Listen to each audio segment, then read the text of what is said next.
Welcome to the verdict room. Pull up a seat. We're seeking the truth. Dropping in week after week. Yeah. Last 24, lay it out on the table. True crime experts peeling back every angle. Looking for answers, real exact. Pin the timeline, track by track. On Bronx telling tales, she keeps us in line. Every little detail, every tiny sign. They break it all down at Dago's Cafe. Coffee on the counter, new case, same day. Welcome to the verdict room, where we're seeking the truth, no spin. Bringing you the facts so raw, let the evidence speak again. Exposing all the secrets, looking for the lies in the cracks. They throw revelations at your feet till the gavel comes down on the facts. Hey! Typically unique, but the method is clean. Red string on the board, map out every scene. Replay the last call, rewind the last text. If it don't add up, they on to what's next. Side eyes, alibis, tear them apart. Trail through the dark with a flashlight heart. Bronx on the story, keeping pace on the track. Every minute, every motive, never holding it back. Welcome to the verdict room, where we're seeking the truth, no spin. Bringing you the facts so raw, let the evidence speak again. Exposing all the secrets, looking for the lies in the cracks. They throw revelations at your feet till the gavel comes down on the facts. Week after week, you know the sea's still warm. Cold case heat brewing up in the storm. From the Bronx to the booth, they connect every clue. When the hammer hits the wood, you know the verdict is you. Welcome to the verdict room, where we're seeking the truth, no spin. Bringing you the facts so raw, let the evidence speak again. Exposing all the secrets, looking for the lies in the cracks. They drop the gavel one last time and the truth keeps pulling you back. Yeah.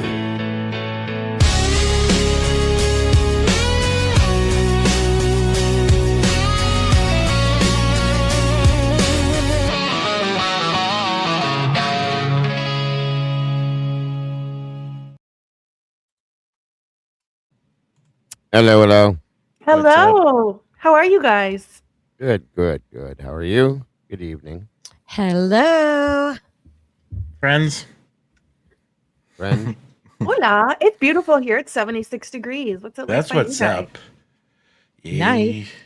Yeah. It's That means like, it's coming our way. It's 57 here Not bad. 78. I didn't even go outside. and sunny. today. Sunny here. So, I have bad news. I just received a message from Miss Lana. She has more than one thing going, I guess, but she had the time thing mixed up, and her son has a soccer game. She thought this was going to be, for some reason, she got this confused with another thing. It was supposed to be 6 o'clock West Coast. So she said, I can be there in a couple hours. I said, we won't be here. So Aw. I have to reschedule her for tonight. But you'll still have us. I know it's not as good, but my apologies. That's a bummer. Yeah, she definitely thought I was somebody else because she responded from the one earlier, and then she just responded to this one I just sent her to. So things happen. People get busy. I understand. It happens. But we can still have a great discussion in here tonight. So my For sure. apologies to everybody. What'd you say? I said for sure. Yeah. But we will get her back. She said she's sorry. Things happen, I guess. Yep. Stuff comes up. Real life is always more important, and guys, we have real lives too. So Yeah. sorry about that, everybody. Please stay with us, though. We'll have an interesting conversation no matter what. Yes, if I see those numbers fall off, I will come find you. Very pissed. Very pissed. I will come find you. So anyway, welcome. It's wonderful to see you guys. Anyway, it is Saturday. It is time for the verdict room, and I guess I should take this down. Here we go. Plenty to talk about as always, I think. But I had a we do. question for you. In that case, I'm out. Strap in, Bella. Whenever you want. Sorry, Well, I was watching your live earlier, Dago, and you were showing the Lyndon interview, right? yeah. Yes. And I know you had What'd a you main think? point that you were trying to make, and I watched almost all of it, but there were a couple of points where I was in and out, so I missed the main point. Like you were saying something about him contradicting two different interviews or something like that. What was it? Wait, hold on. Say that back one more time. With the Lyndon interview. Yeah. Didn't you have like some main point that you were? I heard you. Oh, Thing, but I'm like, oh, I didn't hear what he said. What I was pointing out was, thank you, Frankie. What I was pointing out was because I think that Lyndon Beck is the same person that came out 3 years ago in the video and said that the feds threw Dylan under the bus. It's the same voice. That's the point that I was actually trying to make. But then Okay. the point behind it was why. Why did he do that? Because they sound like the same person. That video came out 3 years ago. Nobody knew who that was. And I was like, wow, that's the same person. I don't care what anybody says. It sounds to me like the exact same person. So They threw her under the bus for what? saying everything that came out, I can actually play the video if you want to see it real quick. It's Oh, not yeah, because too I'm long. clueless on that one. I know I covered it in my show, but it's been literally 3+ years. So 1 minute. Yeah, I don't remember that one. Sweet, now I'm not alone. I'm not alone now. That was improper. Oh, I was going to tell Skull the next time I see him, he needs to make an Eric Gower video called Private Driver, like, I'm your private dancer. Dago, what interview are you looking for? I'm sorry. Not. It's a video. It's a video somebody put out 3 years ago. I have it right here. Hold on. Cool. And I'll show the point behind it. 1 minute. All right. I know you guys will remember this.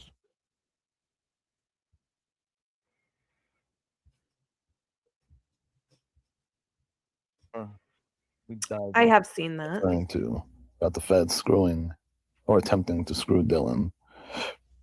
And give you a brief background as to who I am. So my girlfriend is in Dylan's inner circle. And by inner circle, I mean inner circle. Like they've hung out almost every day since the incident occurred. And I've seen her a plethora of times. So my point is I'm almost 99.99% positive. That's Lyndon Beck. Oh, the voice. Okay, so I have heard this person talk. I have heard this video. Okay. Interesting. I'm very Yeah. I'll show you why I believe this, okay? Hold on. Yes. For those of you that didn't get to catch this earlier. Give me Von Minot. 1 second here. Do you think Josie and Dylan were I never knew that they were that close, but maybe. Who knows? I mean, some events make some people closer and some events tear people apart. Look at Bellin. Right. Bethany and Dylan. I said Bellin. Billin. So here, listen to this now. Now there is background noise in this. It's hard to hear to some extent, but you can hear the inflection, the tone, the style of voicing that he has, and I'm telling you, they match up. It's really early in the morning, like 2, 3. What time did you guys crash, roughly? 8 maybe. Yeah. good catch? You hear it? Can you play it for another couple of seconds? I want to try and hear that lisp. Yep. Oh, it's there. I even slowed down the other one. It's even better, but yeah, hold on. Okay, cool.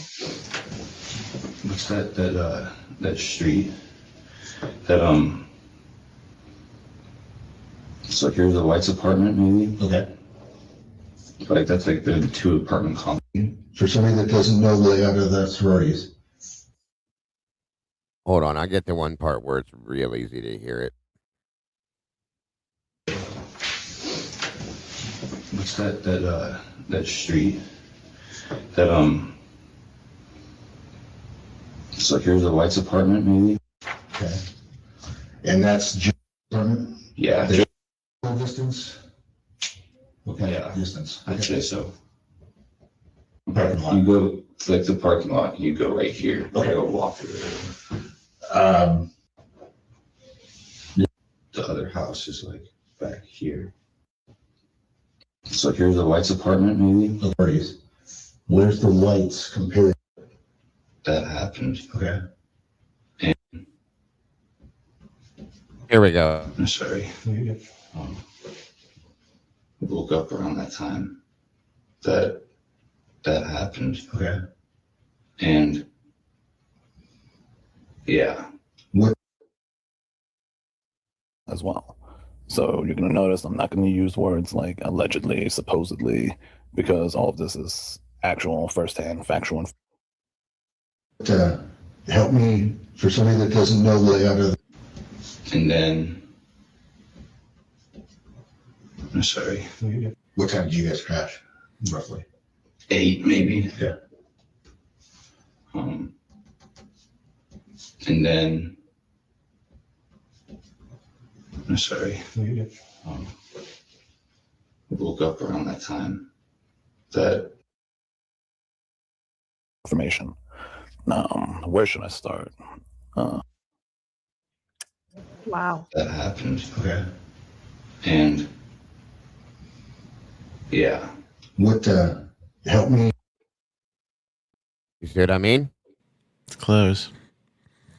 Telling I you, think- it's the same voice, man. And he's got like the certain words. He'll say things like that, and Yeah. it Yeah. draws it out. I had my wife listen to it too. We listened to it like 35 times, and I was like, "That's got to be the same damn voice." I'm telling you, there's like a deep, like a growl to it. The Yeah. difference is in this room, there's like an echo in this room with Yeah. the one microphone, and the way that was recorded, this one here, it's like I'm talking to you right now. He's probably right up on it, so it's getting nothing but his voice. You know what I'm saying? So, many people believe it. My wife and I both believe that's the same voice, same person. It's just the day of the interview, the guy was probably in a different mode mentally. So I sped up the one, or slowed down the one, and they almost lined up perfectly. Because somebody in the chat said, "Slow this down," and they were like, "Oh my god, I hear it now." So the point I'm saying is it sounds to me like the same person, whether it is or it's not. Like I said, and one was the day of the murders. He was probably in a different mode. This one here, he's probably, this is gone past. Now he's pointing, like he's directly having this for this reason. He's talking about it for a reason. You know what I'm saying? So it's just wild to me. What I wanted to know is, why did you do it if it is you? What was the point behind this? And it says that Dylan was completely behind this, that Dylan wanted him to do it, basically. And so, were you trying to prove a point by doing this, Dylan, by having him do this? You know what I mean? Yeah, it's really interesting because I guess it would make a difference whoever is saying this, how close they were to the people that were there for the crime, to know how, Right. how true this is or not. But if it is Lyndon, because the voices, I think they do sound pretty similar. Not saying 100% that it is him, but it does Right. No, sound of pretty course. close. I'm almost 99% sure, or 95% sure. Yeah, that's where I would be at, but it sounds pretty close. Can we play the rest of this and see what else he says? Sure. Yeah. And are y'all still defending it? Are you still believing that this person is guilty? Obviously in the wrong channel. Have a good day. You want to hear this one, Logan? Yeah. Read the docs, Bob. Watch the body cams, Bob. Pay attention, Bob. Listen to the Bob, interviews, Bob. I'm just curious how there wasn't any blood transfer. If one person used the same knife, how come there Right. wasn't blood transfer from victim to victim? And you're entitled to your own opinion, but that's a course. huge deal. Yep. Yeah. That's facts. I want to know how, when he was killing Xana, how he just reached over and killed Ethan with one hand too, according to Gilbertson. I'd like to know And how he Ethan did that. has defensive wounds, so Right. who would be able to one person do that to two people, especially Ethan You and guys, Xana at the same time? he stalked them and planned this. Oh my gosh, I forgot. Right. Oops, sorry about that. Yes, agreed. So And didn't leave any footprints. No, not one. Not one. Calculated. Mm-hmm. He levitated room to room and did this Yeah. because he's a Pokemon or whatever the hell they're, whatever they are. I don't know, whatever. Had nothing in his car that he drove to the crime scene. No, not supposedly. one. Not a hair in his apartment. Not Smooth a drop criminal. of blood in his shower. Nothing. Right. Whose other blood is on the knife sheath? Yeah. Bob. Who are those two guys? Whose other blood is mixed with Ethan's? Because it's not a victim's. Thank you. So those are some Thank of the you. reasons why we're still talking about this. Yeah, and why was Brian Koberger's DNA excluded from everything? Not included, excluded. If he was the killer. Bob. Yeah, it wasn't his fingerprint on the sliding door. In the victim's blood. That's right, Bob. Jeez, Bob. Crickets. I think Bob left and ran away when we called him out. Sorry, SRB. Just saying. No, Bob, come back. I want to talk to you. Let me see. Is he there? Hold on. Bob, can you hear me, Bob? Hey. Come on. Oh, no. He's not brave enough to talk to you, Logan. Sorry. Wadebird says, you guys don't know? Brian Koberger levitated with his shower curtain cape and samurai swords. Duh.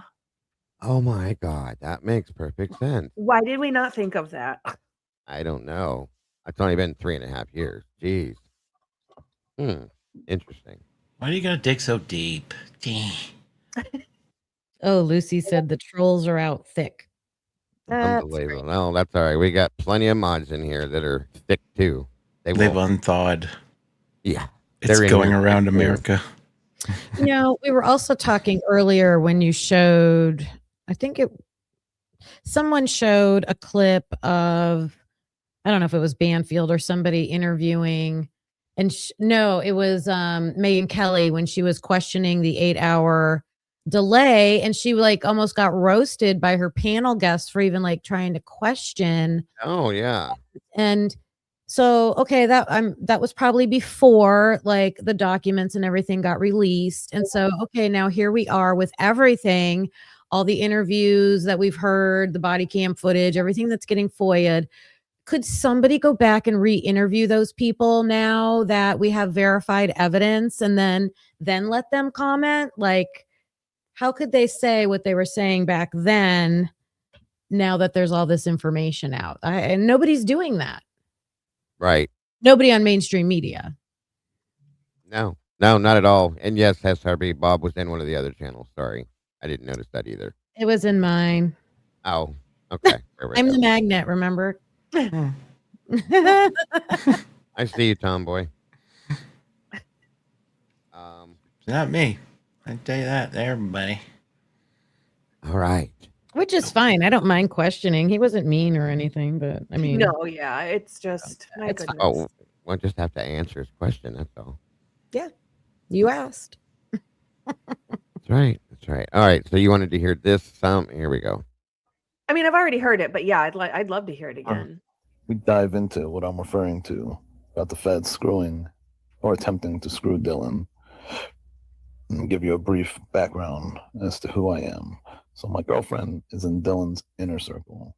And by inner circle, I mean inner circle. Like they've hung out almost every day since the incident occurred. And I've seen her a plethora of times as well.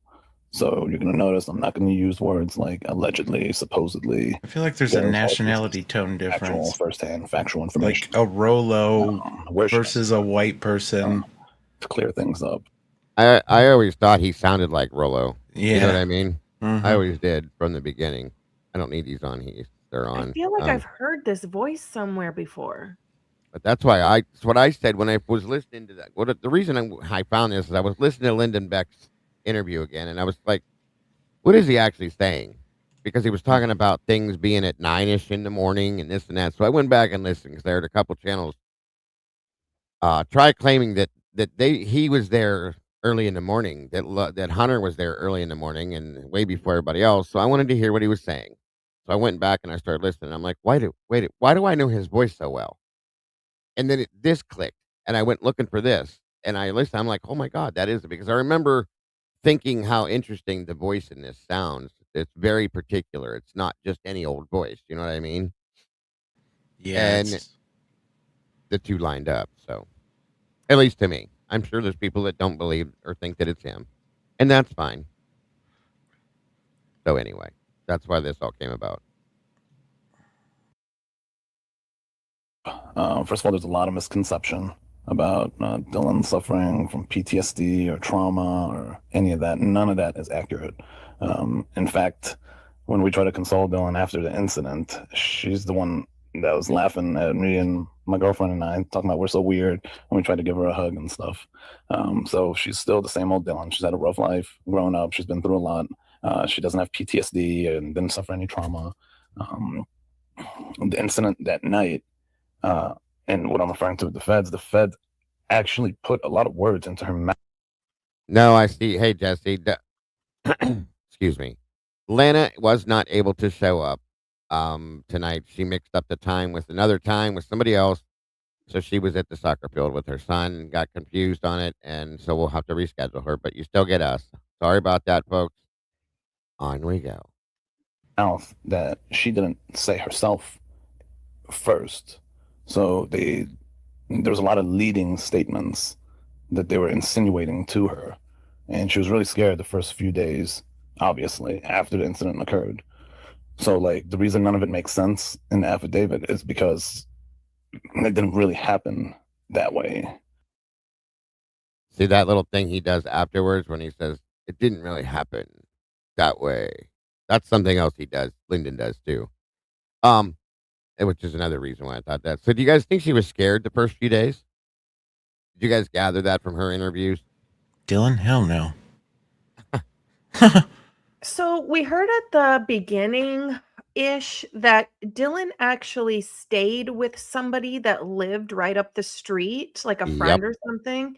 Yep. So how scared could you be if you are living just a couple houses down right after it happened, unless you knew nobody was coming after you? Yeah. Yeah, no And doubt. see, what he says here is this to me. This sounds like Dylan got close with this person after the murder.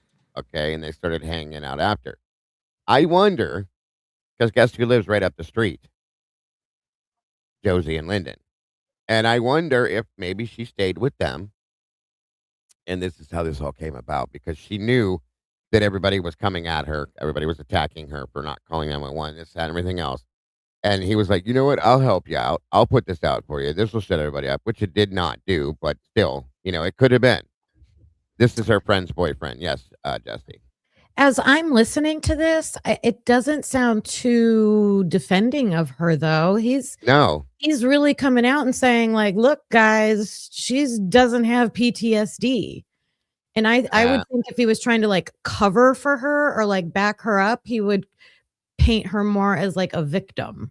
Yeah, and he's also saying, and he's like, no, she's fine. She's acting like normal. Same old Dylan. It didn't upset her that much. Is the way what he's saying from this. It's kind of, and that's kind of a point I was going to make. Like, we saw her at the sentencing hearing, how her whole life is ruined now. According to him, it's not. She's fine. She didn't have any PTSD from her childhood. She didn't have any of these issues that this set off. She's perfectly, in fact, when him and his girlfriend tried to give her hugs and say, hey, it's going to be okay, she was like, get away, I'm fine. Really? Okay. Somebody mentioned that this could possibly be Daniel faking. It's not. Okay. It's not. I hadn't heard that, and I forgot all about him. So I went and listened to him against this. It's got one of, like, certain words that it says, it's not him.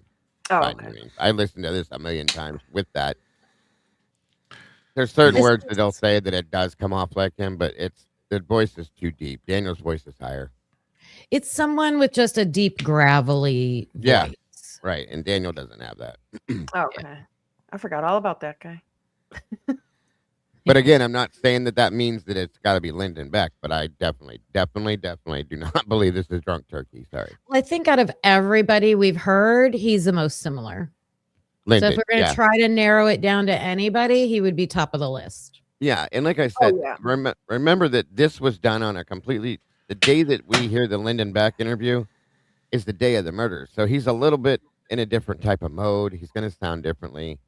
And he was talking differently. 'Cause like I said, when I sped up the interview, it did line up a lot better. So anyway, sorry. I was listening to it for that Spanish accent too, and I get why people are saying that, but I don't really hear it. I don't hear it too much. Just because I'm like you guys, it made me think of Rollo. I don't think it is Rollo. I'm not saying that, but it's that type of deep the inflection. Rollo has that more accent that you would be looking for, and this guy doesn't have it. Right. He's got the same depth, the same inflection, the same style, but minus that maybe that Spanish side to it. You know what I'm saying? It's very close though. Yeah. Definitely. So she never stood there shocked when she saw the individual. She was just standing in a doorway, like anybody who opens the door. It was just, she opened the door and yelled at Ethan and Xana, and who she thought was their friend. She yelled at them to be quiet. That's what was going on with that situation. And she just went back into her room. She locked the door like usual and, went to sleep. Everything was quiet after she yelled at them. So she didn't think anything of it. For everyone who's creating these random stories about her being shocked or traumatized, she didn't realize anything was going on. And it might sound crazy, it might sound dumb, but she really had no clue anything was going on. They were being a little loud, so she yelled at them to be quiet. And that's it. She locked her door and she just went back to her room. She didn't have a clue when people are screaming for their lives, screaming bloody murder, probably screaming, no, please stop, don't do that, or any of that. You have no clue. Yeah. Oh my God. Does anybody have a video of Joe Vito talking? Somebody else said that. I'm literally looking that up because that's what I thought. I know he was on TikTok at one point. Like he had his own TikTok, but I don't know if it's still on there. I think Karmic Retribution said she thought it was him. I don't think it's him either. Out of everybody, it sounds like this one, but we don't know if it's any of them. You know what I mean? But yeah, somebody else. That did remind me a bit of Joe. Joe Vito's voice was it wasn't as deep, I don't think either. I agree with Sleuther. It does sound like some YouTube creator, but I can't tell who it really is. I don't know, man. It seems like a late 20s, early 30s voice. It does sound like an older voice to me. Yeah. So that would be weird to be in that inner circle, but she didn't want to be nosy or anything. So, she was kind of new to that house, so she didn't want to be nosy and, get all up in their business. Don't forget, everybody. Rick Astley's voice did not ever match his bass.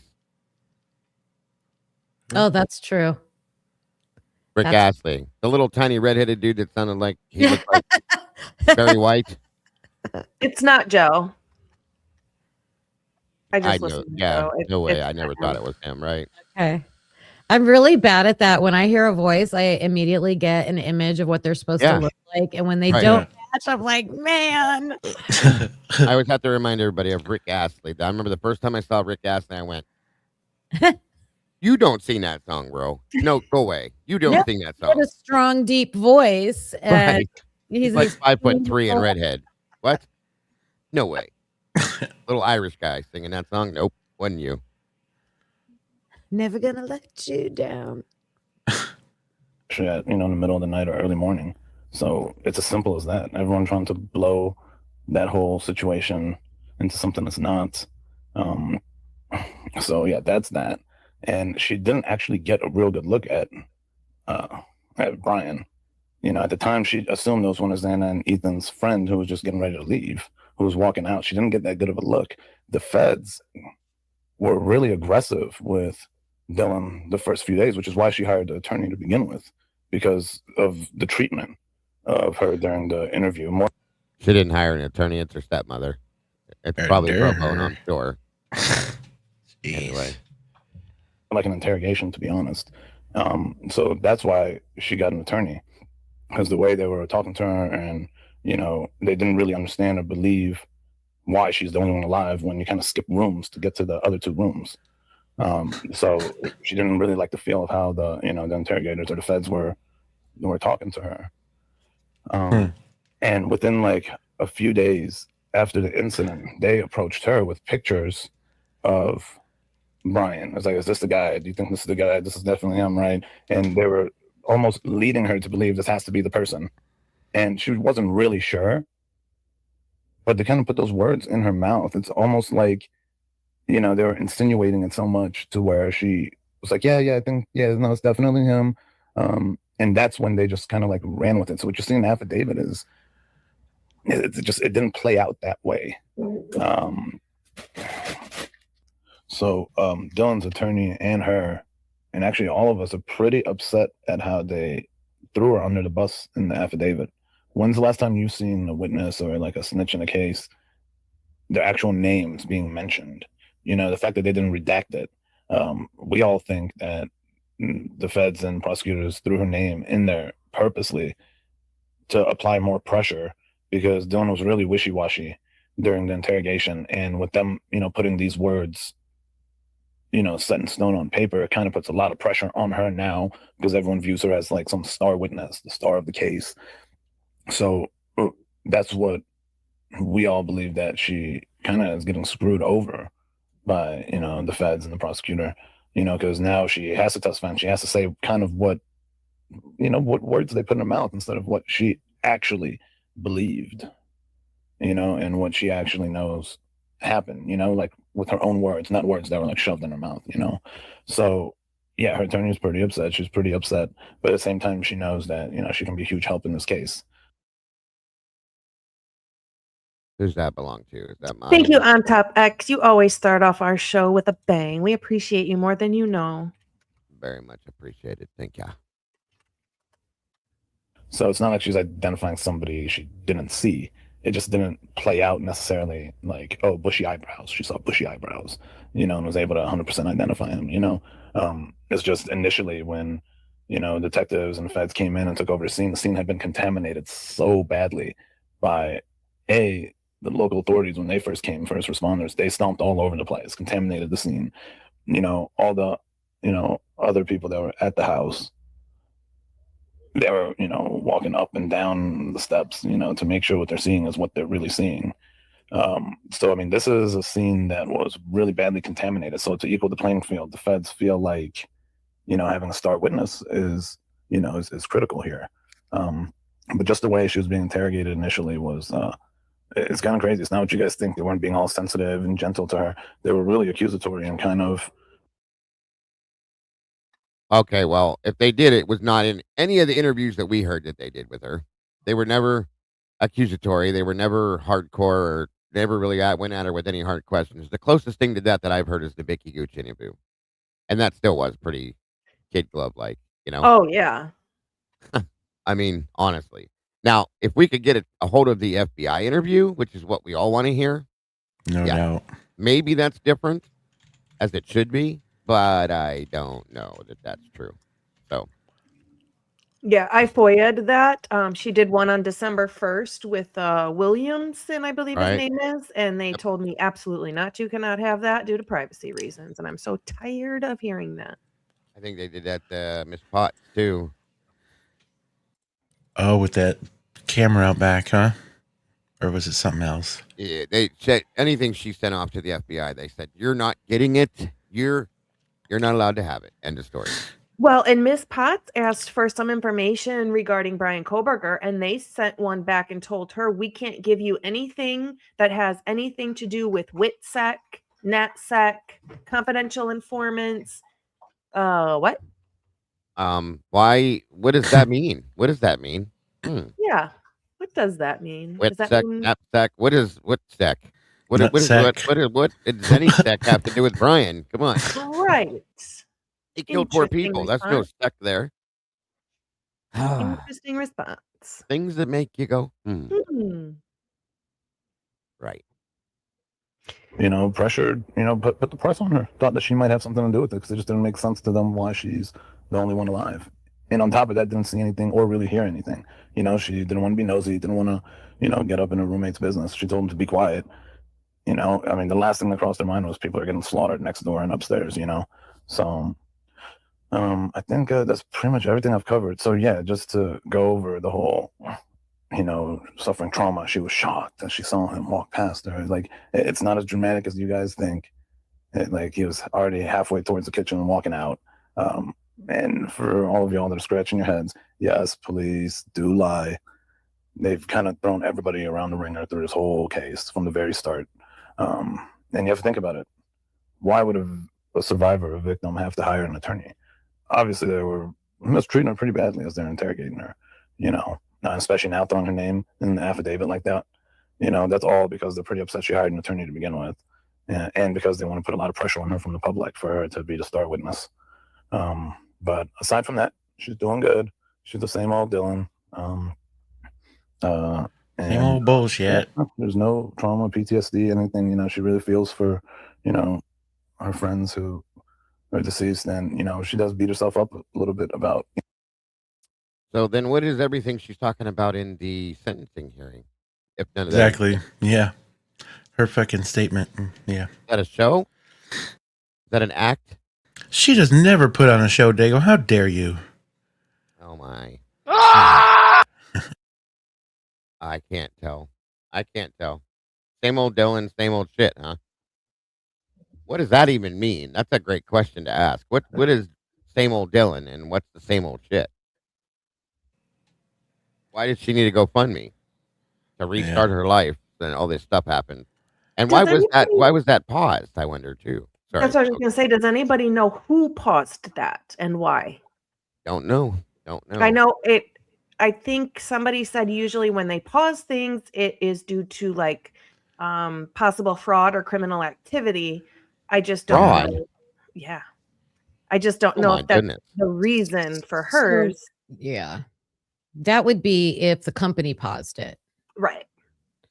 Now, didn't an aunt or a relative start that for her?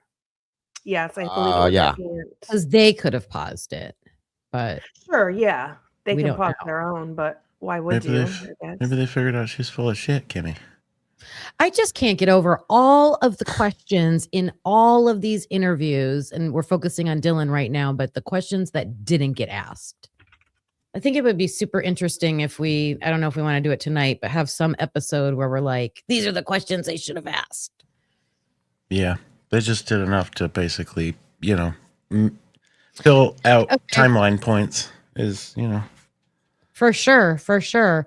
I started writing down questions today. Like, why didn't anybody ask Bethany or Dylan? What did Maddie and Kaylee always sleep together in the same bed? Interesting. Like, wouldn't that be important to know? And I got that listening to your show earlier, Dago, when you guys were talking about like the evidence of Kaylee possibly being carried back up to the room because her blood is swiped onto the doorway. Like, ask them that. You have evidence of that. Mm-hmm. Yep, I agree. These are just a few things. Why would a GoFundMe get temporarily paused or disabled? For several reasons, usually tied to trust, safety, or policy concerns. Here's some common ones. Verification issues. The organizer hasn't completely identified. Scrooge. Yes, organizer Scrooge. One more time. Identified themselves, suspicious or inconsistent personal details, missing required documentation, unusual activity or fraud flags, sudden spike in donations that look suspicious, reports from donors questioning legitimacy. I bet you that was one of them. And multiple accounts tied to the same person or campaign. Policy violations. Campaign may be paused if they involve misleading or false information. Legal defense for certain serious crime. Legal defense for certain serious crimes. Interesting. Right? Hate, harassment, or exploitation.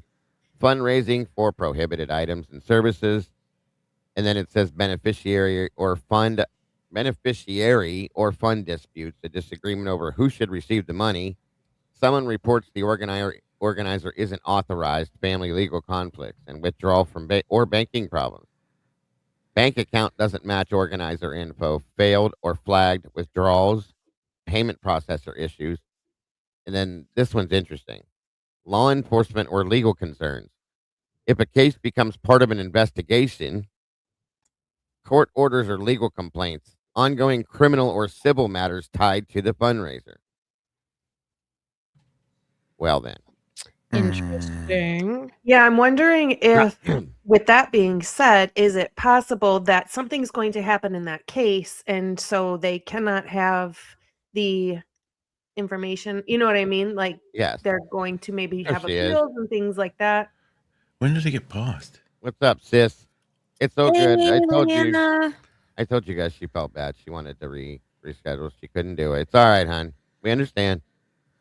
Thank you for that. Did that come through here or through one of you guys? Through you, I For think. you. Yeah. Okay. Thank you, Lana. We love ya. We'll reschedule it, guys, and we'll get her back on here when she can. Things happen. We understand. Thank you so much, and we love you, dear. That was sweet. Did Jax win? Hopefully. What is next Saturday? The 28th? We got Birdie next Saturday. Oh, we can just schedule her around between that one and the following. We have Yeah. Bert Saturday and Jules It's the 4th, which, April 4th. yeah, that's the first weekend, and So then we can April. put her in between. there's no. No. So then we'll do her. Well, that didn't sound good. We'll put her after Jules. If that's okay. Surprise, guys. Jules is going to be joining us. Sorry. Be the 11th of Okay. April.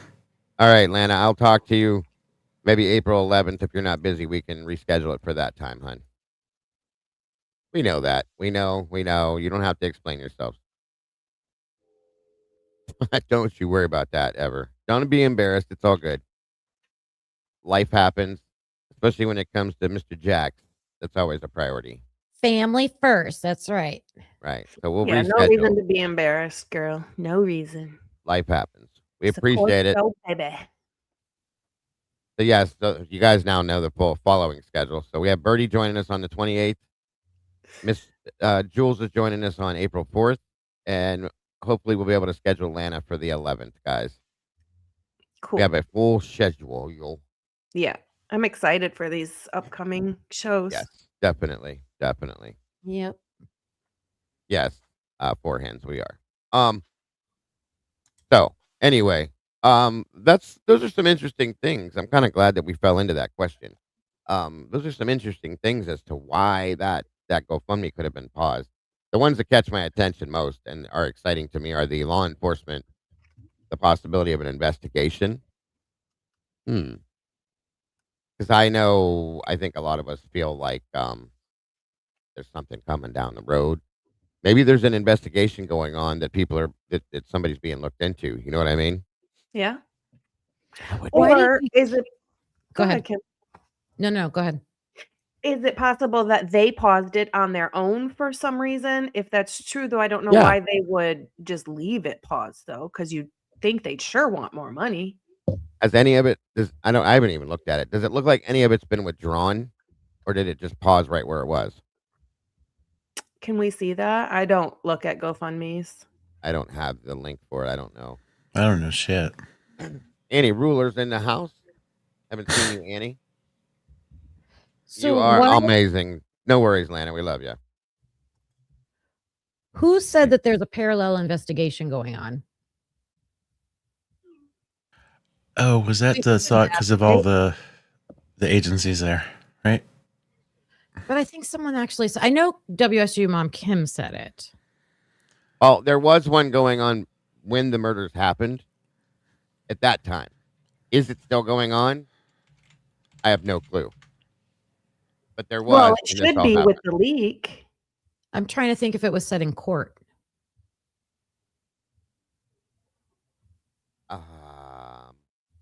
I don't think so.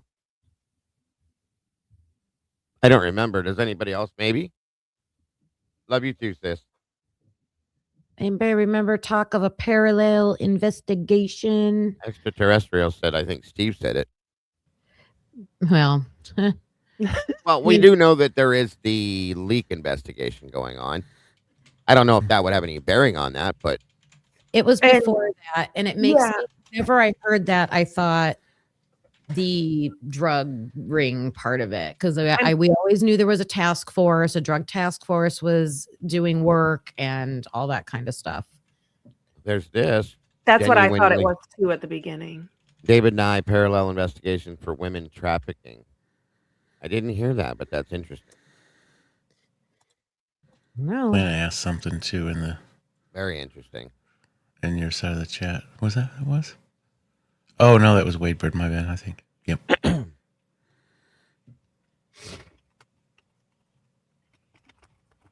There's a case about information not being released correctly. It starts with an E.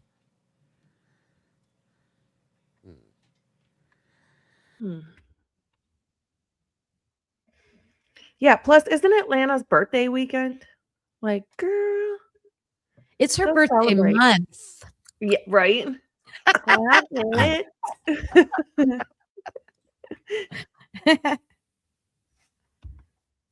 You're fine, Microdot.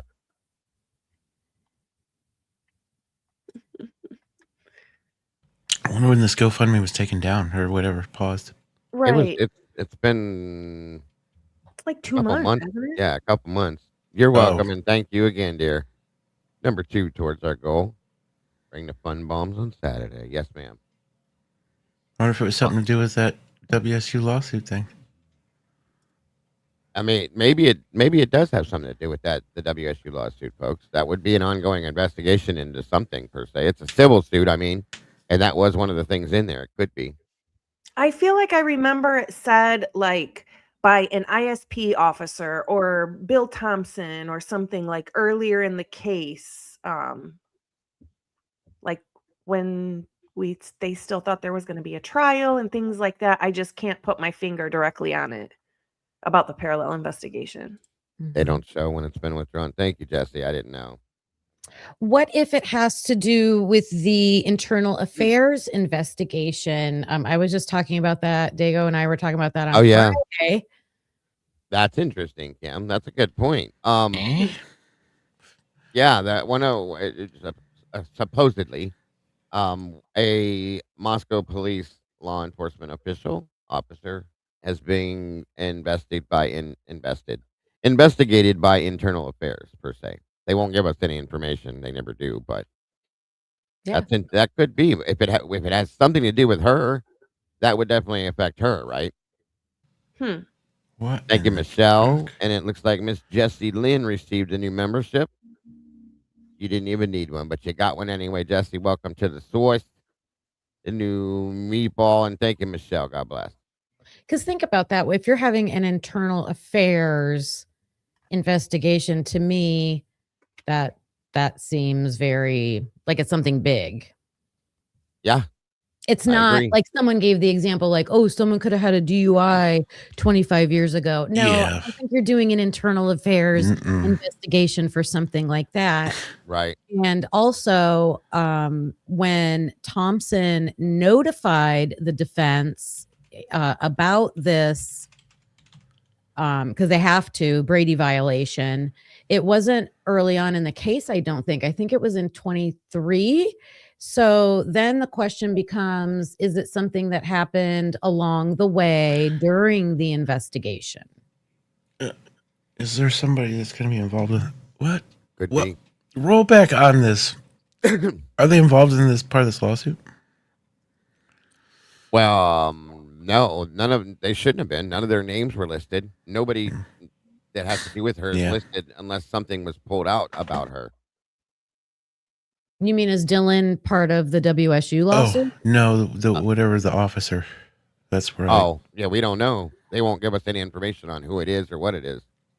Yeah, that's surprise. Hold on, you guys keep going. Private. I'll be right It's back. privacy. Sorry. I'll be right back. So, genuinely confused in the chat says, have you looked into the Pocatello, Idaho Lance Peck funeral scandal? a lot of women that are local has been posting about this, saying that he is Jack D's uncle with a question mark. Oh, 1 second, Logan. Moonlit Baby, thank you so much for the $5 super sticker. It is the Red Fox. Pulling out something. What does it say? Number 1, something like that. It's cute. Thank you. Pulling out that lipstick.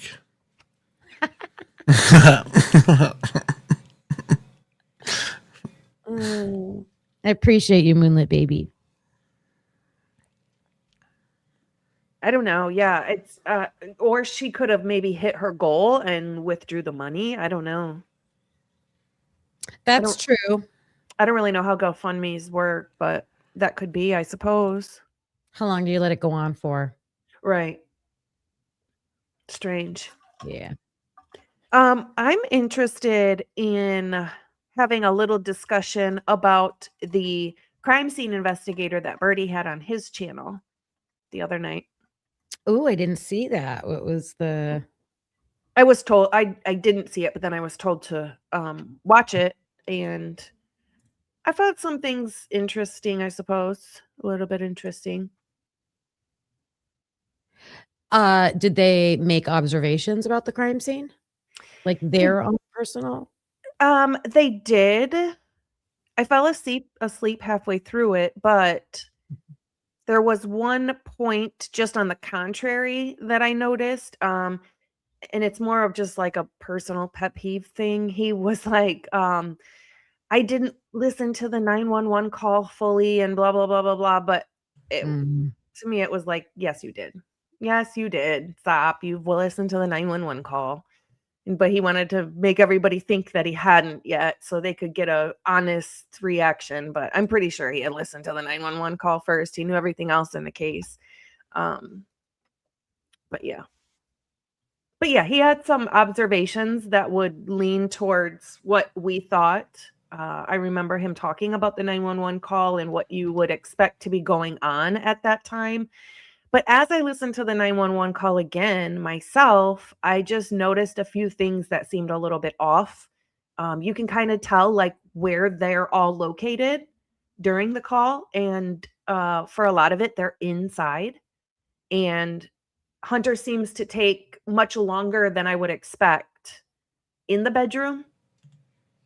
So that's because I believe he went upstairs. Yeah. But they're also all in the living room, I believe, at this time. Right. Oh, interesting. Mm-hmm. I don't think they're outside. I can't get over that 911 call and them not being focused on Xana every second of that call. Like, thank you, Moonlit Baby. Sorry, Kimmy. Thank you, Moonlit Baby, for the super sticker. We appreciate you. I wonder, why would they go to Hunter to come over? Why wouldn't they call Jack? Probably because they weren't close with Jack. They didn't know Jack. Yeah. That's, again, an opinion. it sounds like they did it often. They said that in their interviews. Like they would call them over so much. It was almost probably like crying wolf. That's, to me, that's why the girls didn't seem to take it so seriously. Interesting that Hunter did after, you know, how many times of it being nothing. He was Mr. Dun-ta-dun. He was what? Mr. Dun-ta-dun.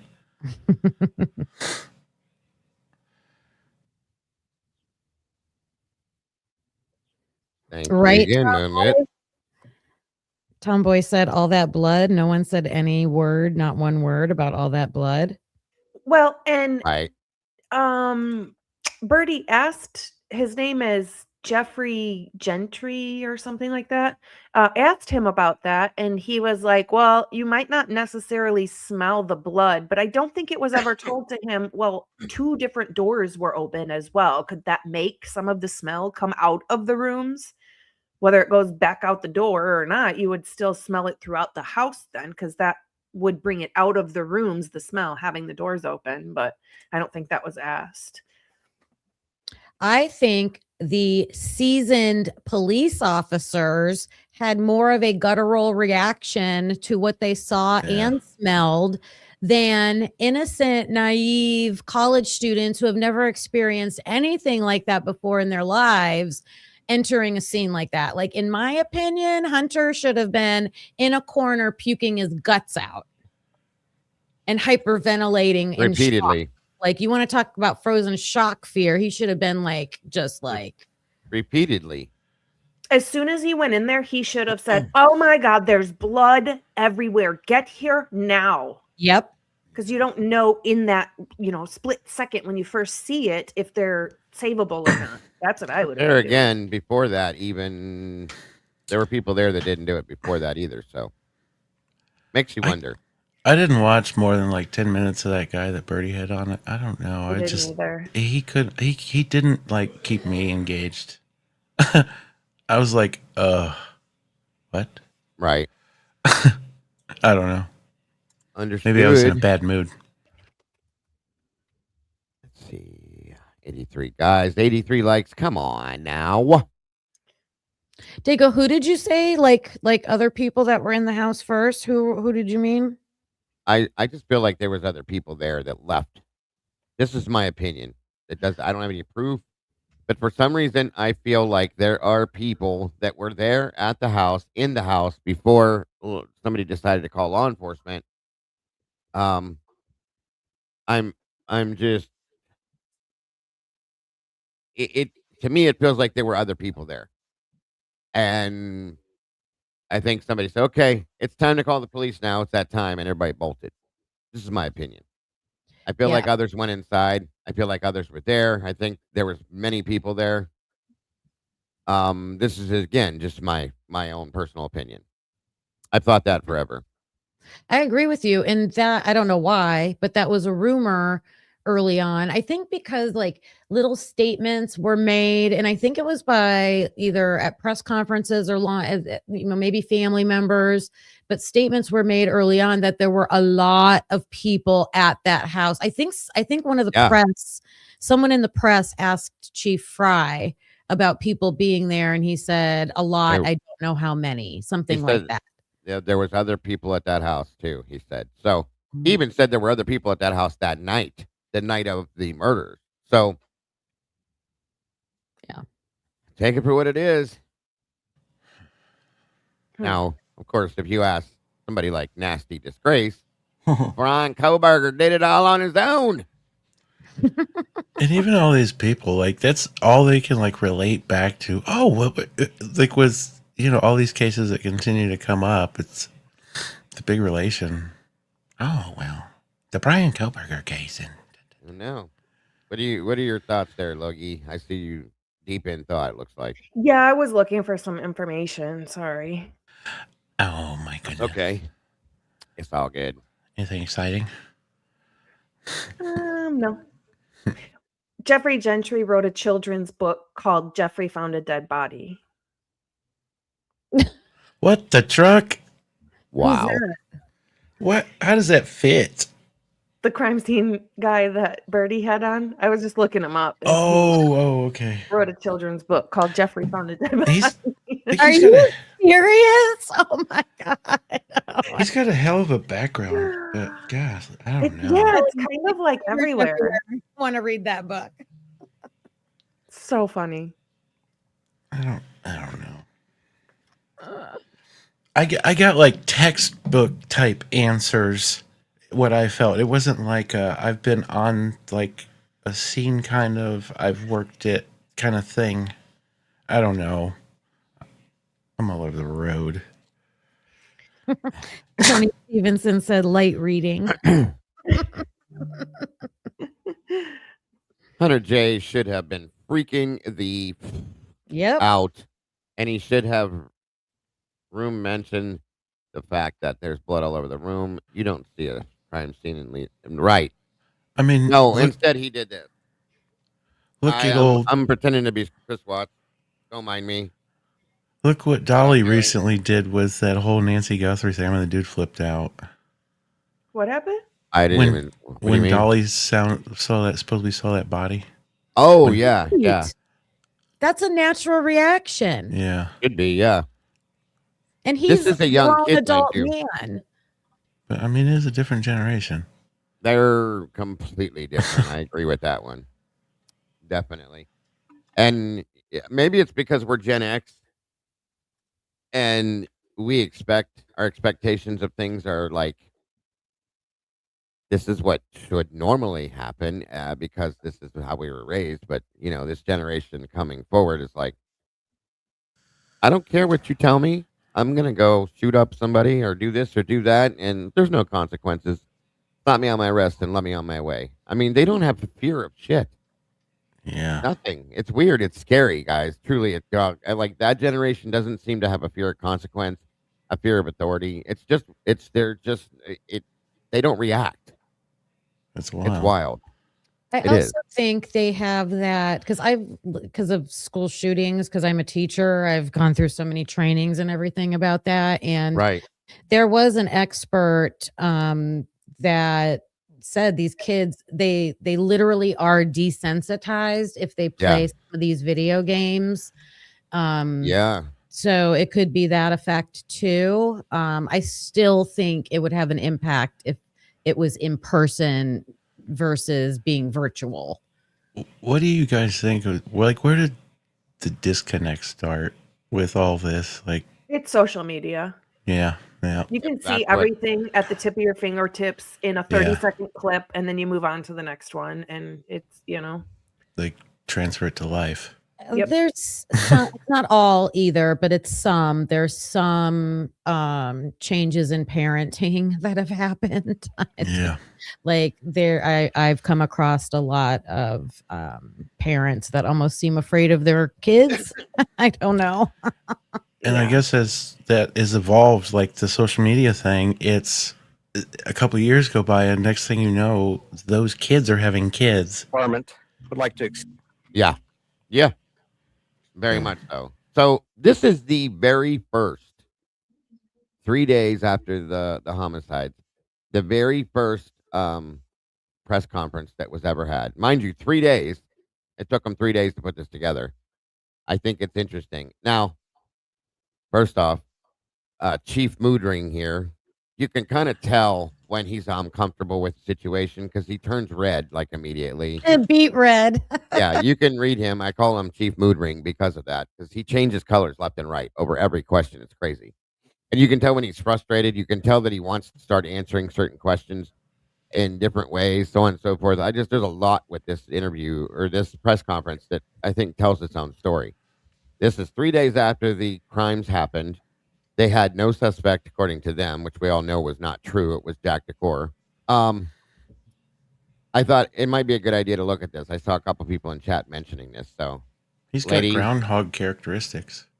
Yeah, he does kind of look like he could be a Phil. It just runs out and goes back.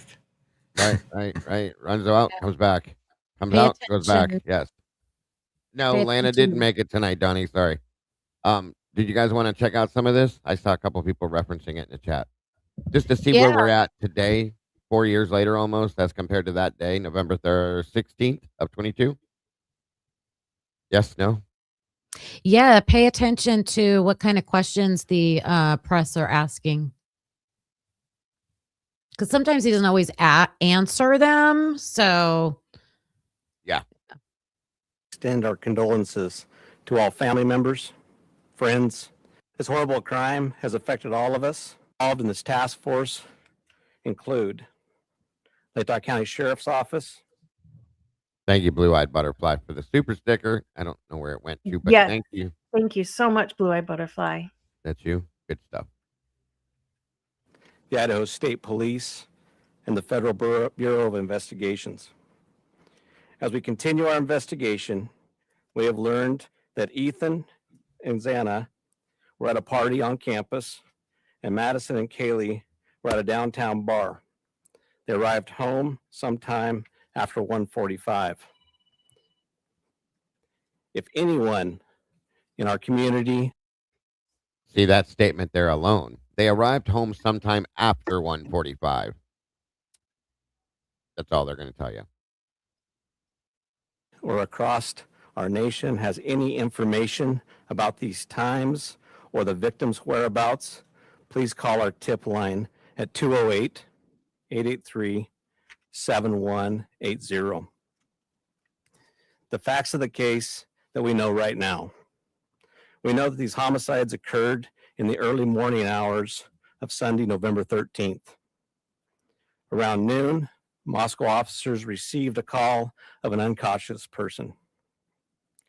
Officers discovered the bodies of Ethan Chapin at the call of an unconscious 13th. Around noon, Moscow officers received a call of an unconscious person. Around noon, they received a call of an unconscious, not cautious person. They're not giving any specific times, which is what always bothered me on this, just so you guys know. I'm going to point that out. Officers discovered the bodies of Ethan Chapin, Xana Kernodle, Madison Mogan, and Kaylee Goncalves inside the residence on King Road. The four were stabbed with a knife, but no weapon has been located at this time. There was no sign of forced entry into the residence. Investigators are continuing to collect evidence at the scene. Investigators are working to develop a timeline to relevant events. Autopsies are taking place today on all the victims so we can continue to gather evidence and solve the crime. Investigators are working to follow up. So let me speak to this statement right here. Okay. Tomboy said, Dago, the Smiths said that they had Brian Koberger's name before the first presser. And I've said for years. Are you still here, Kim? I know Mikey had to step away for a minute. I've said for years that I figured they had Brian's name early on. So this is November 16th of 2022. So if they had Brian Koberger's name before this, this only happened 3 days before this, you guys. Yeah.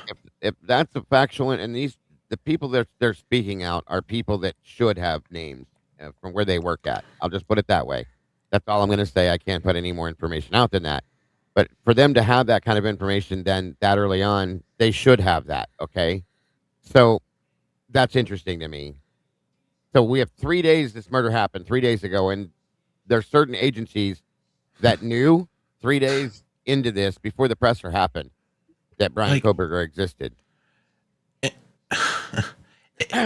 In 3 days, how did they get that? Was that through the DNA, the cell phone records?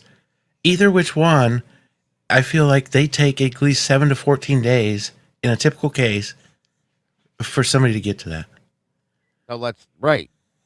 These things do take time, but they have Jack DeCour as they're listed as their first suspect. How did they know who Brian Koberger was? And if it was the DNA, they had to go through what the fuck? They had to do this tree shit with the family because obviously so which takes extra time. So she says that she had to ask again, and they said the 15th. How did they know who Brian was on the 15th? Unless it was already there.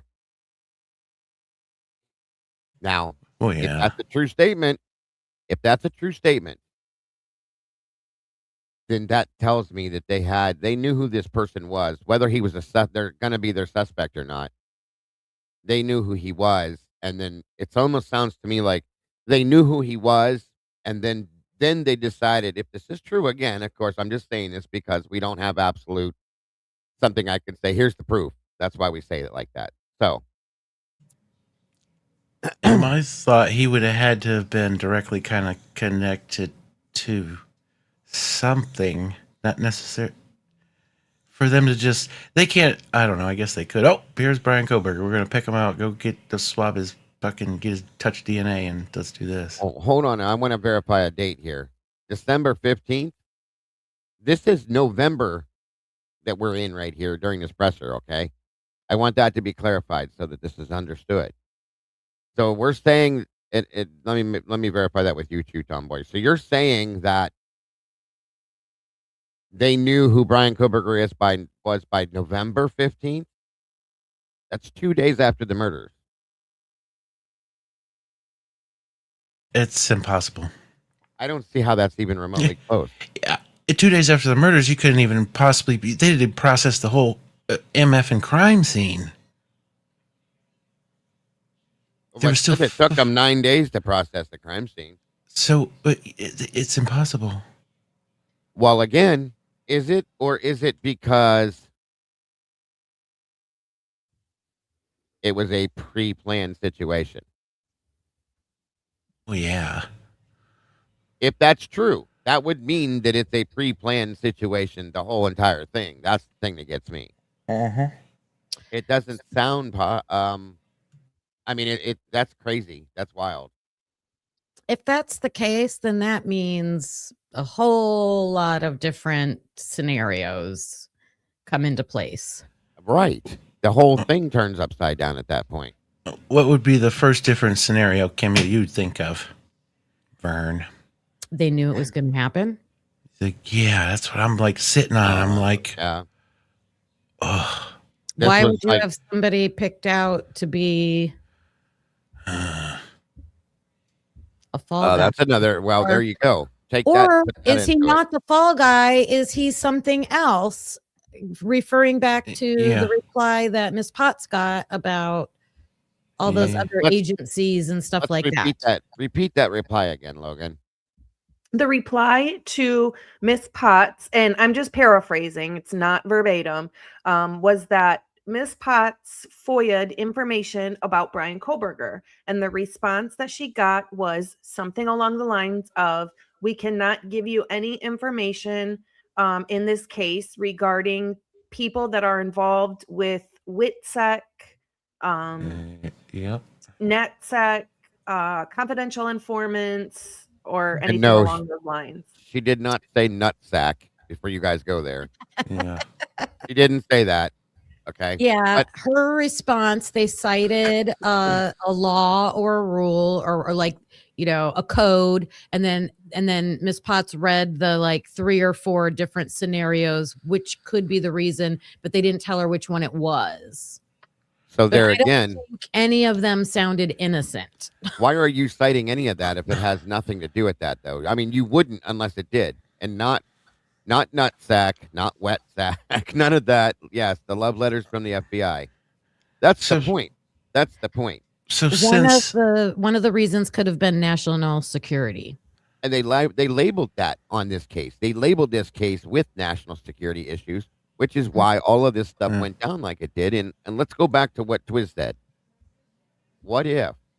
Just what if, guy? And again, I've been saying this recently, because I think we have to.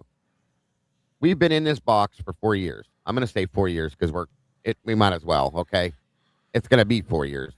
Just do it. What we have to step outside of this box at some point.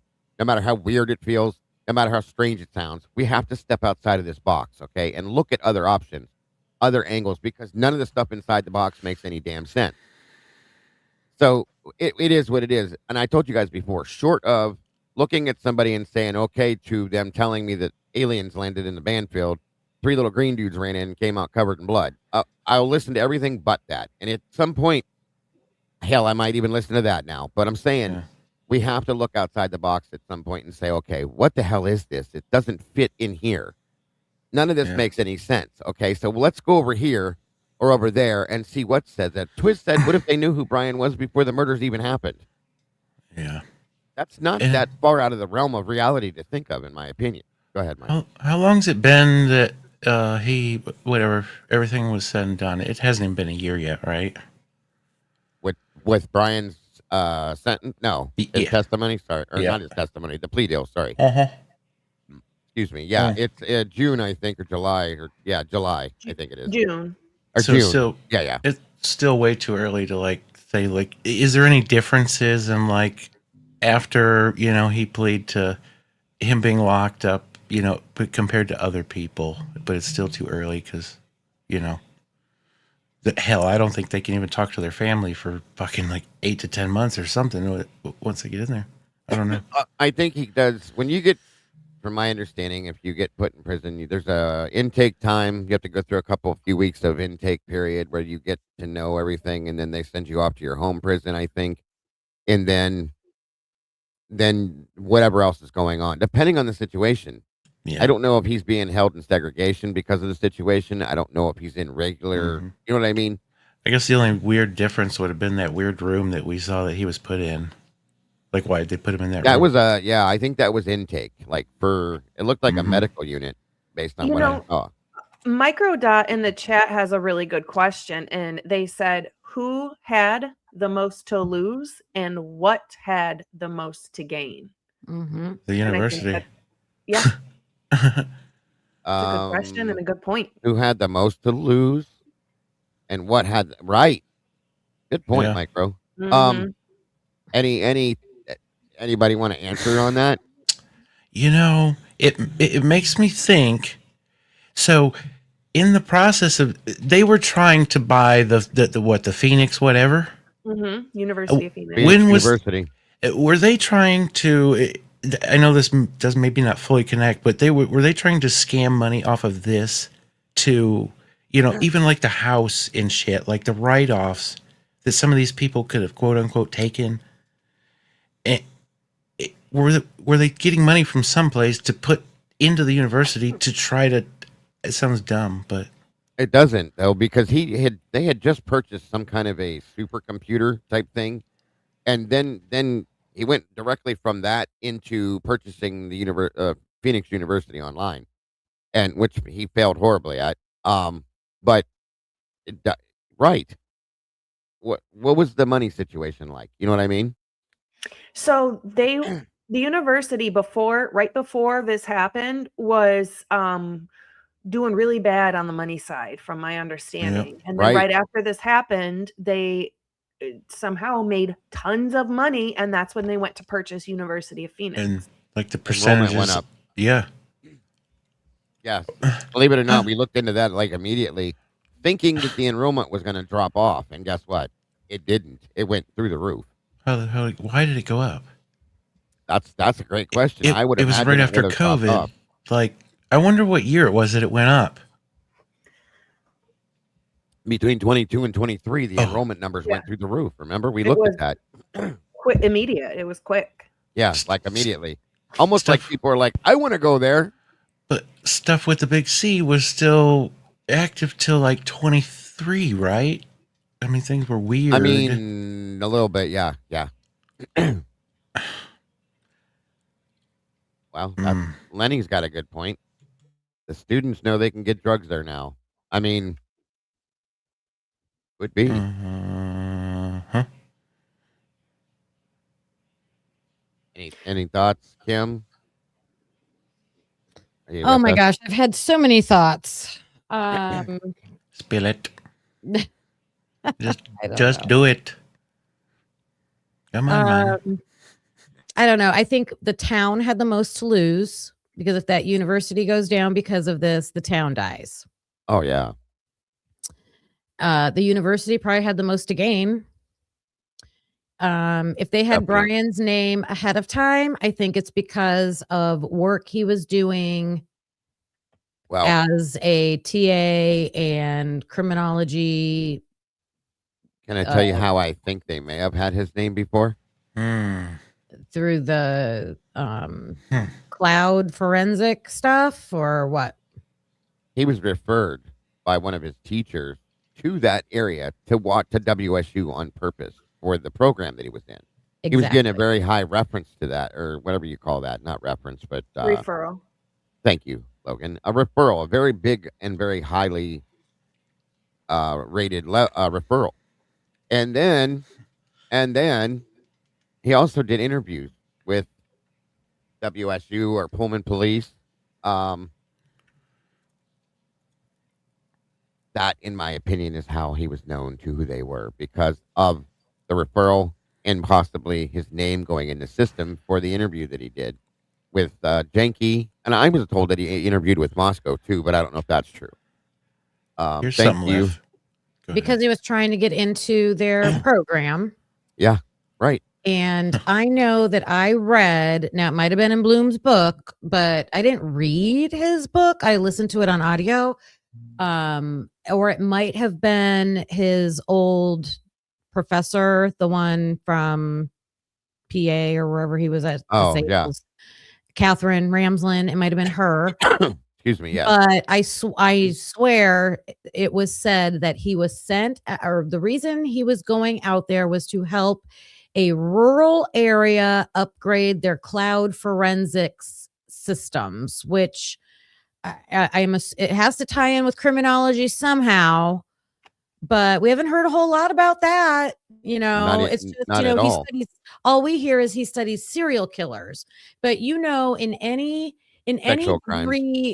degree department, there are specializations. So yeah, you can be in the criminology department, but that would be a good thing to look up sometime. How many areas or departments of that are there? What all can you specialize in?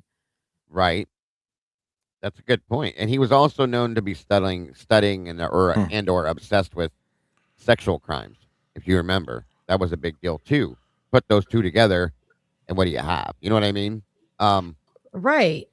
And I just think he was poking around too hard or found something, and that could be tied to so many things. That could be tied to an internal affairs investigation. That could be trafficking. Let's talk about that here in a quick second, because I just got an idea, Kim, with something you just said.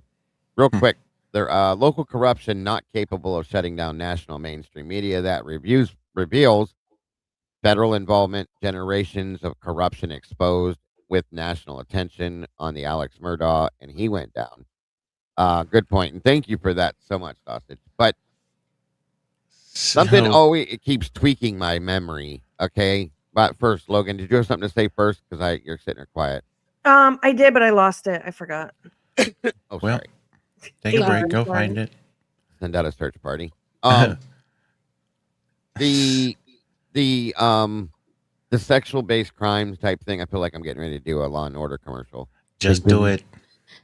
And the thing that keeps coming back to memory is in the interview that I think it was Dylan.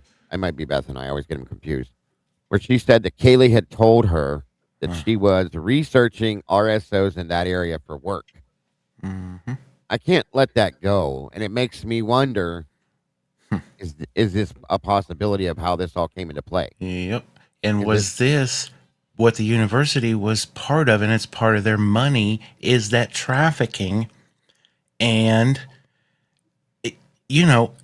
if something was stumbled upon because she was working over there, and that was going to interrupt money that they needed just for whatever. I thought of something stupid before this. I was like, well, what if the university was somewhat, or that ties to it, was involved in the drugs that went through that house? Right. And it was interrupting their money. I mean, you don't mess with people's money. That's a good point. She was researching, and this is what I want to know, is for work, is the way it was listed. I want to know what work she was doing that needed to be done. She was researching RSOs, registered sex offenders, in that area for work, is what was stated.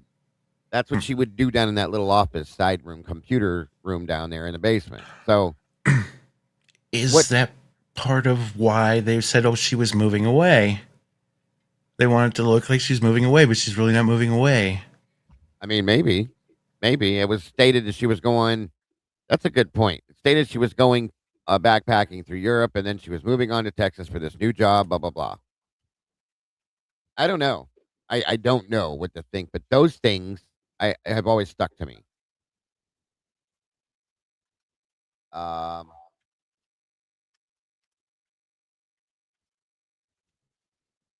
Sorry, I'm just trying to catch up chat here.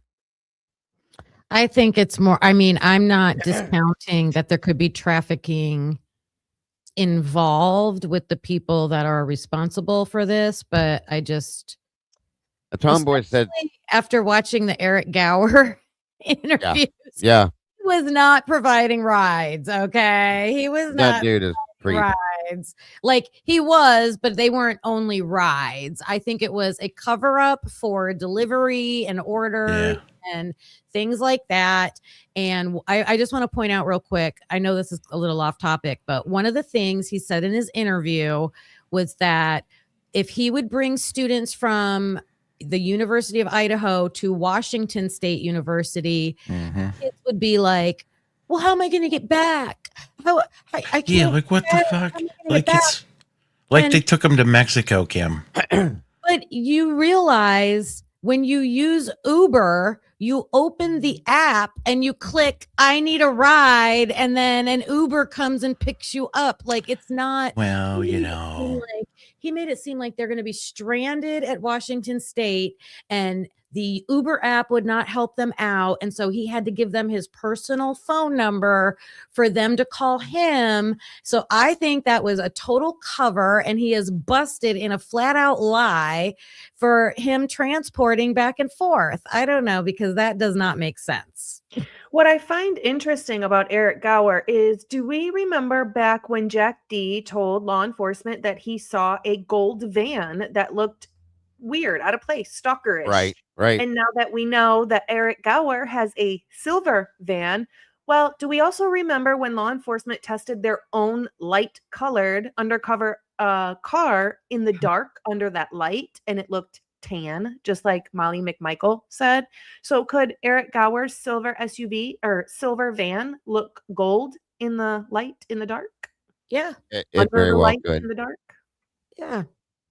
It would just look maybe metallic, or like, whatever that. But it's possible. It's not out of the realm.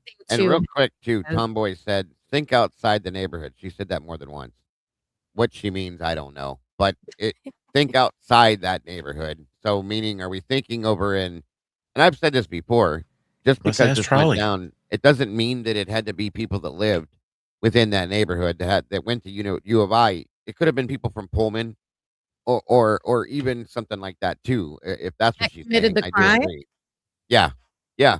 Oh, I think it's people that have nothing to do with that area at all. I don't think they're from Idaho. I don't think they're Likely. from Moscow. I think personally they're from who knows where. They could be from Mexico. I don't know. Good point. Because I think they were, people that are used to doing that. They knew what they were doing. Brought in, calculated. Yep. It's a lot. Maybe people that know the area or something like that. It's probably different levels of people, but Here's the question on that, though. If they were brought in and they didn't know, I don't want to discredit this, but why would they have to stab them so many times? They would just take them out and leave. It For that wouldn't be matter, so they could have just personal. shot him. It wouldn't have been shooting him and leaving would have been much more. Yeah. That's why I've struggled with that theory because of that. Because like you said, Mike, like stabbing is personal. I understand that. I don't think the frats did this. I just don't. I don't. I think it was anger and a message from messing with. Which You know, is very likely. I mean, there's many options, obviously. Sorry, Dago. No, you're fine. What I find interesting is the Gonsalves family and what they choose to post on their Facebook page, in which they tag the For You page so as many people in the world can see it as possible, and what they choose to post on the like their daughters in swimming suits, letting people know what college they go to, what state they're in, what town they're in. I mean, it's like you're asking for a copycat killer to find them. You're advertising. Thank you. You're not protecting your children at all. Who would That is, do that after what happened to their daughter? Stop. Yeah. Who would do that even before that happened? Right. You know? Like, you think you'd, like, recluse and go do something positive, like... I would hide my family as What the deep fuck? Oh my undercover God. as I could. Or actually pay attention to that fucking evidence, brah. Just look at anything. Look at anything that's been put out. Mm-hmm. Still never understand that. For those of you that came in late, no, Miss Lana wasn't able to join us today. There was a scheduling conflict, an issue mixed up, but she will be rescheduling. She was in the chat for a few minutes. She will definitely be here soon. She apologizes, so on and so forth. So stuck with us. See, my biggest issue with the fraternity thing has always been keeping their mouths shut, okay, and not flipping something out. That's what I've always struggled with young people, kids. I know they're not kids, but they're adults. They're young adults keeping their mouth shut about what they did for even this long. That's why I've struggled with that, with the fraternity side to this. I swear they like instill it in their brains when they come in. Like what happens here and what you do stays here. And if anything does happen, you contact us and we will figure it out for you. I mean, yeah, but you are absolutely right. So I'm just saying, if there's 3 fraternity guys that were involved in a murder, what I've struggled with is how they've kept their mouth shut about this, how they've not gotten drunk and slipped, had, a conscience blow and slipped out. I mean, I would have imagined already it would have been slipped out. That's what I struggle with, truly and honestly. It makes me think of that weird video of all those kids that were, what were they in, like their boxers or something in that dark room? The Iowa video. Yeah. Do they just go in and brainwash them more? I don't even know, man. Very hard to believe. If there's one organization that can keep their mouth shut, it's a fraternity. Yeah. And that is true. That is true. Yeah. And I agree with that. I do believe it was done by people they knew. And that's something I've always struggled with. I guess personally. with saying that, in them keeping their mouths shut, and how what I've read on them is, these kids are brought into this to be made the best of the best. We're going to help you. You're coming from this fraternity or sorority, and when you go to put it on your resume, you're going to look great. Like it boosts your, to whatever to get a job. So, right. Is that just what's part of the deal? Like, this is what you got to do. And, we're going to get you to wherever. It's just, I think it's brainwashing all around. Oh, yeah. We got your back. That's definitely a form of brainwashing. They do that all the time. I mean, I definitely think it was some people who knew, at the very, very least, they knew that there wasn't 6 men in that house with guns. They knew there wasn't cameras outside. They knew there wasn't cameras inside. They knew there wasn't those ring cameras or things like that. They knew what they were walking into. They also, in my opinion, knew whose bedroom was whose, because why would you walk past the very first bedroom you would have seen, which would have been Dylan's? So you're just going to walk past that room to go to, if it was just a one-off spree killing and they were just trying to get at whoever, whenever, Dylan. And then they saw each other. Right. Yeah. Then she wouldn't be alive. I agree with you, Logan, if it was that type of crime. Yeah. A lot of mass killers are there to get their number up and see how many they can, the number count matters to them. Maybe they didn't want to mess with her because of the bitch face. They knew she was worried her phone was going to die. They just wanted to let her get her charger and charge her phone. Yeah. And she was so tipsy. Oh my goodness. She just, it could have been a dream. They knew. They looked at her and saw, well, I don't know if she's awake or dreaming. So I don't know. We didn't want to interrupt her Vampire Diaries show. I was going to bring that up. I was trying to spin something off of that shit. I couldn't think fast enough. I mean, so considerate of them. Oh my goodness. I think I misspoke earlier when I say connected to the cartels, I'm not talking to about El Mencho down in Mexico. Yeah. Okay. I'm talking about 10 branches down from him of the guy that's in Idaho in charge of a branch, maybe that comes from him. And if his stuff gets messed up, he's going to get it from back home. And so he is going to take care of this. And I don't think it's just related to this house and just related to these kids. I think it does connect to a lot of other people. And I think the people that would have went in were maybe connected to somebody in that. Like you said, Logan, they had to have inside information. And we all have speculated about who that person inside that house we can tie to a person that is in that world, in that drug world, right? And I think it would branch out from there. So when I said like different levels, yeah, maybe it's a low level local drug dealer, and then maybe, you know, the thugs that go in and break legs all the time, right? In the old days, the mafia. You know, she could have just had, you know, that aura, that great friend aura that's around her. That's why they saved her. She's just a great friend. She's super nice. Super. And it doesn't necessarily have to be somebody that like knows them and hung out with them and things like that. It could be, and I lean towards sometimes that it might be, but it's just somebody or a group of people or people that knew because they got intel one way or another on that house and who's in it. But when they said it's targeted, I truly believe it's targeted to specific people, not just the house, but the people in it.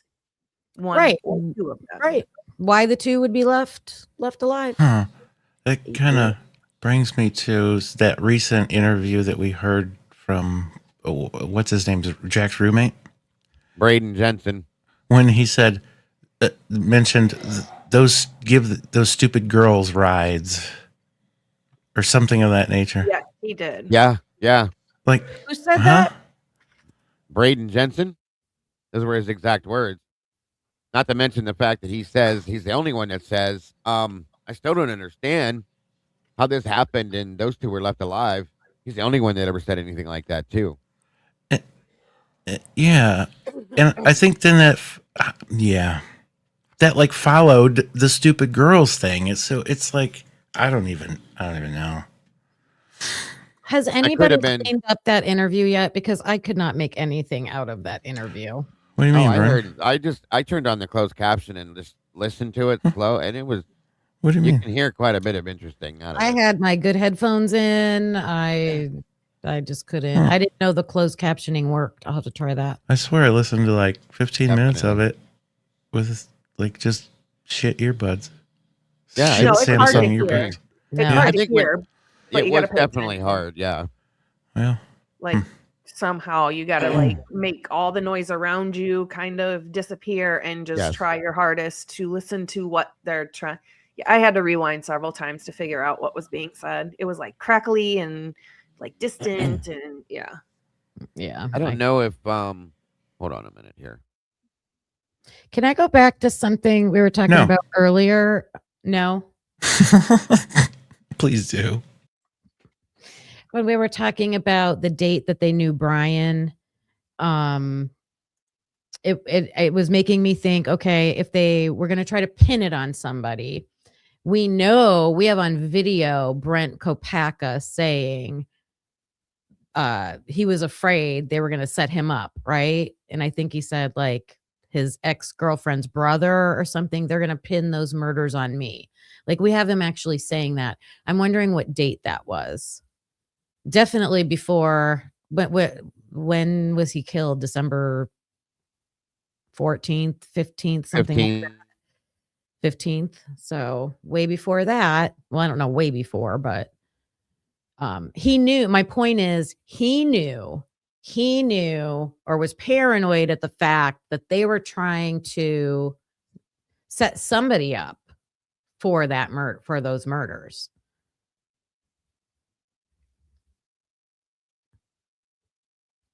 I think that's that last part telling. again. Very telling. Just the point that he knew that they were trying to set somebody up for these murders. Yeah, that alone in itself tells its own story. I agree. And he was brought there for what? Something with internet crimes? What was this? Brian? Yeah, or what he was looking into? I heard forensic, cloud-based, to like update their systems for law enforcement. So I think he was in their little systems seeing stuff he wasn't supposed to see. That's what always been. Yes. Ever since I heard that, that's what I envisioned. Well, I mean, hell, you got a judge that's there for 30 years and he got what, 3 freaking he had 3, whatever. Everything was a plea deal or whatever, He had 3 cases that went to trial. I wish somebody could find footage of that. Yeah. Wait. Which Of part, what? Kim? What's that? Footage Footage of of what? what? I still didn't hear. You wish somebody could find footage of that. Oh, What? of Bill Thompson in court at a real trial. Oh yeah. If it, good luck. It's like finding a needle in a haystack.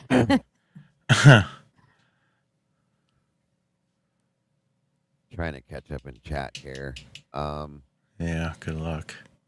They've had a lot of good comments in chat. Questions. Definitely.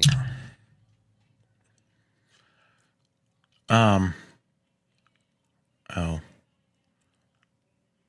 Yeah, definitely. So, and again, sorry, you guys. We were prepared for a different type of show. We were not prepared for what we're doing right now, so that's why it probably seems a little off. So my apologies for that. It's still a good conversation either way. I think we're having an awesome conversation. Yeah. Yeah. All those things that are just like. Very much so. I know Logan looked into some of this, but I think it'd be real interesting to go back through some of Billy's cases. Yeah. And see what I had asked Sluther about this kind of in a roundabout way, but is there like a more streamlined way to find like his cases and like who was involved, like case files? Well, obviously they probably hide everything, but still. I don't know. When you found some of that stuff, Logan, was that just like remember those 3 cases you told me about? Mm-hmm. In like what form that was just like in like Google, like it wasn't like file type stuff, right? No, it wasn't files, but I mean, I Googled, but I did have to like dig a little bit for specifics. Yeah. But yeah, there were 3 that were very similar, and the way Bill Thompson does his cases is pretty much the same, and it seems like he threatens people that aren't involved in the crime with being overcharged in the crime, so they will turn suddenly into a witness, but they're not witnesses at all, and then they make up stories, Right. and then his person gets charged that he wants to be charged or found guilty because of these witnesses that weren't witnesses that were Right. basically coerced or threatened in a sense. And I'd like to see like how many of these multiple people, like these Mollies, have been brought into different cases, Molly was going to be the same exact thing. or who has been flipped Right. from one to another, just like the Kentucky bullshit, kinda, Yeah. So I have 2 things. It's not just Bill Thompson that does that. It is the prosecution system across our entire country that does that. It is the norm. And the other thing about Molly, like, I don't think people are stressing this enough, because when she's on that body cam footage saying, I'm the one that they're trying to keep quiet, and I'm going, to testify about Brian Koberger, her testimony was going to be false. She was supposed to testify that she saw Brian at the house. And then you listen to her talk in her interviews. She didn't see Brian. She saw a red-haired guy in a tan car. That's huge. Someone needs to be in trouble for that. Like, that's on video. And also with thinking with like what I was just talking about, Ann Taylor's cases, she's, on Brian's side, but what have they put her through in her career? What have her cases turned out like? What is her record? That's a good point. I don't know. But I think that's a direction that we should, I don't know, maybe go towards, because it's, you can only go over some of this stuff so much, but it's, to go into, this isn't the first time the fuckery has happened. But I mean, what are your guys' thoughts about that with Molly? Like, do you see that the same way? Like, I don't know where I heard the part about, well, she says it on the video, I'm the one that they're keeping quiet, and I'm the one that's supposed to testify about Brian. I don't know how that translated into she was going to get on the stand and say, I saw him at the house. Maybe we just assumed that. Yeah, like where did she get filed in? Well, they were using her because she kept getting in trouble, so they could, instead of sending her to prison or jail, they're like, do this for us, work with us. I'm having a moment. Have we seen her interview? Yeah. Oh, Wait. Okay. Interview or With what am I thinking of when she said? Because they would have had to have interviewed her, right? Have we They seen an didn't interview? Huh? Where does she say I saw a red-haired guy? I mean, probably in her fucking crayon book, but No, I think we saw her interview. yeah, I don't know. I'm having a memento. Who? Molly. Yeah, she was interviewed with Gooch. Okay. There you go. Yeah. Gracias. Yes. Mi amiga. And Payne. Yeah. Mike's trying to make me feel crazy. No, yeah, what do you mean, Vern? Remember they sat across the room and the camera was sitting like on the table pointing to them, but they were further away. Yeah.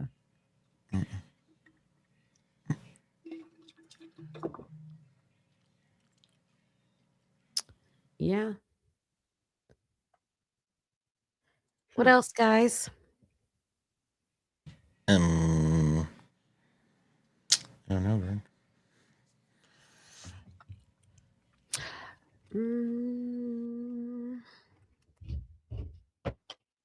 I had a whole list of questions for Lana. Well, hang on to them because she'll be joining us again. I know.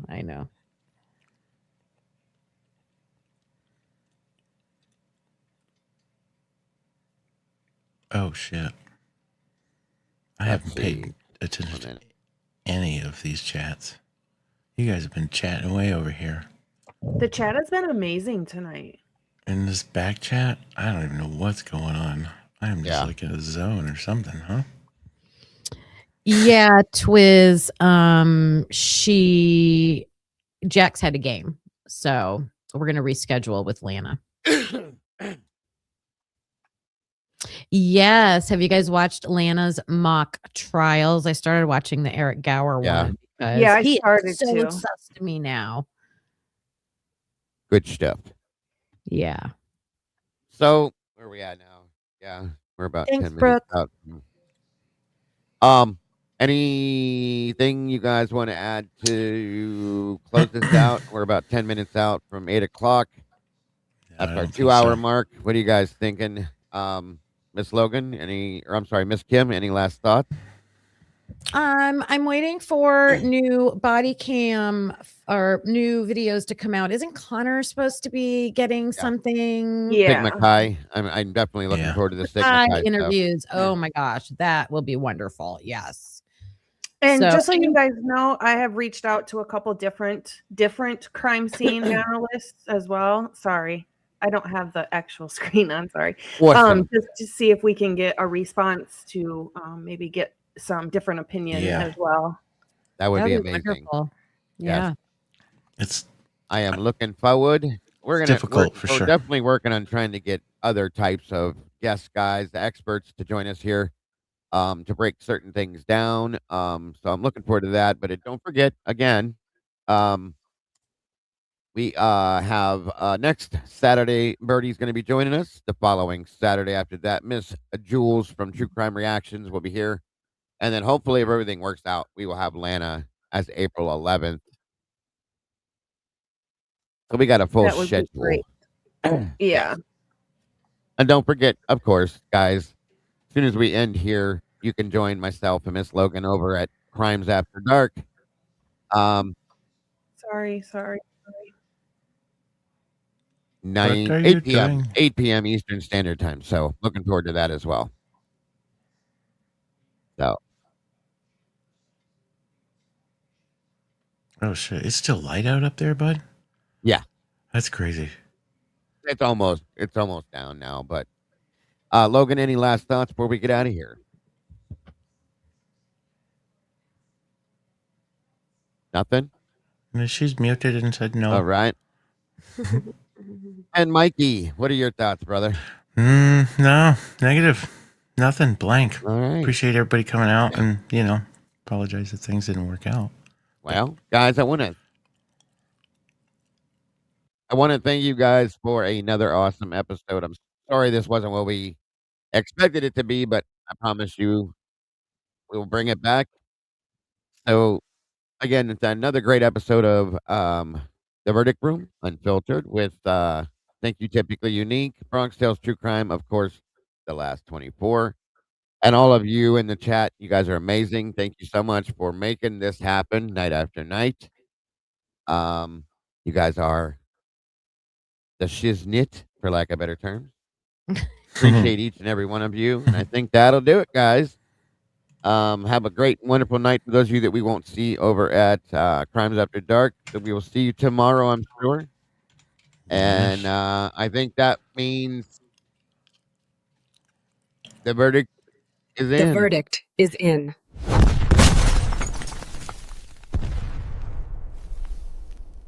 Thanks for coming through to the verdict room where we're seeking truth. Yeah, we're seeking truth. Hey.